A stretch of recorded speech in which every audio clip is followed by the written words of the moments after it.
For a long time now, I have been thinking about the problem of Glasgow. It is a city in perpetual crisis, suffering the worst ill health in Europe. It is a dirty city, where littering is rampant and almost every surface is covered in graffiti. Its historic buildings are either falling apart or mysteriously burning down. It is a city that has lost its way. When I heard that Robinson, a young urbanist and heritage consultant, was going to be in Glasgow, I wondered if he would like to do a psychogeographical derive of the city. Perhaps Robinson, with his outsider's view, could help solve the problem of Glasgow. We arranged to meet by the Wellington statue, the defining symbol of modern Glasgow. The Duke of Wellington, nemesis of Napoleon, enabled the British Empire to dominate the world in the 19th century. As a port city dealing in transatlantic trade, Glasgow flourished as the second city of the empire. Nowadays, the statue is best known for wearing a cone. What a come down. The cone, frequently replaced, is Banksy's favourite work of art because it shows the irreverence and defiance of the Glaswegians. But it is a joke about the past. It doesn't offer anything to the future. It doesn't build the new.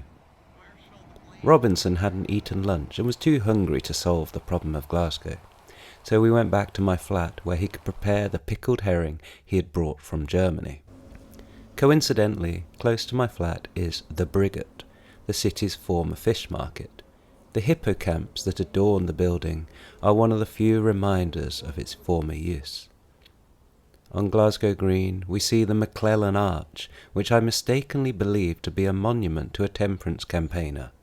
Robinson was in Glasgow for a whisky festival, so I felt it my duty to warn him of the dangers of drink. Napoleon's other great foe, Horatio Nelson, is celebrated with an obelisk in the middle of the green. It is slightly off-centre, giving it a three-dimensional quality. "I prefer that obelisk," said Robinson, pointing to the chimney of the whisky factory across the river.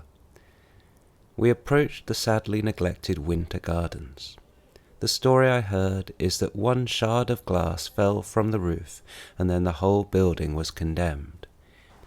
On the other side of the green is the People's Palace, a social history museum about Glasgow, where pilgrims gather from around the world to see Billy Connolly's banana boots. On the east side of the park is the Templeton Carpet Factory, a Victorian recreation of the Doge's Palace in Venice. Robinson is impressed, although slightly less so when I mentioned that the cultural tutor had recently posted about it on Twitter. During the Black Lives Matter protests of 2020, a great number of statues were toppled, and I was sure that the fragile terracotta of the Dalton Fountain would be damaged. It is, after all, a monument to colonialism, with Queen Victoria presiding over soldiers who stand on top of subject populations from around the world. Is the problem of Glasgow its toxic history, its 100 years of bad karma? In nearby Calton, the life expectancy for men has been as low as 54, worse than any war zone. But investment in the nearby Barrows Market has left the area looking clean and welcoming. We are in historic Glasgow, near the pub where Boswell and Johnson stopped on their tour of Scotland, heading towards the High Street, the former heart of the city, with its recreation Mercat Cross and Old Clock Tower. The factory smoke and the squalor of the Industrial Revolution pushed the middle classes out west, leaving the cathedral marooned. In the necropolis, the revolutionary Protestant John Knox commands a view over the city. Robinson and I arranged to meet Peter, a philosopher friend who had finished work for the day. We headed to Sauchiehall Street, which is a grim sight as the department stores close one by one. Solving the problem of Glasgow means solving the problem of what to do with high streets when people buy everything online. We visit the sad shell of the Glasgow School of Art, The first fire at the art school was caused by contemporary art. The second remains undetermined, but it is sad to see the building wrapped in plastic, looking ready to be popped. We head west, down towards the flyover, crossing a dozen or so lanes of traffic. How can we solve the problem of Glasgow when faced with this monstrosity? 3 words, said Robinson. Replace the M8. It's true, it is a scar on the city, ugly, noisy, polluting, and dividing it in two.